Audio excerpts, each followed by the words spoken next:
నవమాసాలు మూసి కనిపించిన అమరుణం తీర్చుకోవాలనుకున్నాడా ఈ తనయుడు. ఎప్పుడు ఇంటి పట్టున ఉంటూ బయట ప్రపంచమే తెలియని ఆ తల్లికి పేరుగాంచిన పుణ్యక్షేత్రాలు చూపించాలని కంకణం కట్టుకుని స్కూటర్పై బయలుదేరాడు ఆ తనయుడు. ఇప్పటికే 65,000కు పైగా కిలోమీటర్ల దూరం ప్రయాణించి దేశంలోని ప్రముఖ పుణ్యక్షేత్రాలను దర్శించుకున్నారు.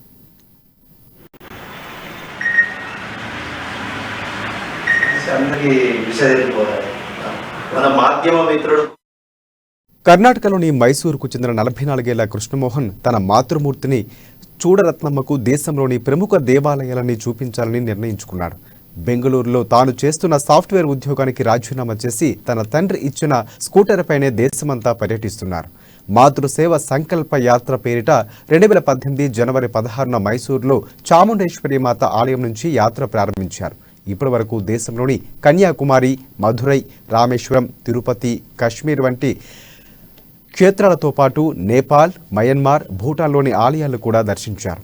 జిల్లా కేంద్రానికి చేరుకున్న వారిరువురు స్థానిక శ్రీరామకృష్ణ సేవా సంస్థ వద్ద బస చేశారు. మున్సిపల్ చైర్మన్ జోగు ప్రేమేందర్తో పాటు సేవా సమితి సభ్యులు వారిని శాలువాలతో ఘనంగా సత్కరించారు. యాత్ర వివరాలు అడిగి తెలుసుకుని అభినందనలు తెలియజేశారు. అనంతరం పట్టణంలోని శ్రీ రామచంద్ర గోపాలకృష్ణ మఠం, జైనద్లోని లక్ష్మీనారాయణ స్వామి ఆలయాన్ని కూడా దర్శించుకున్నారు.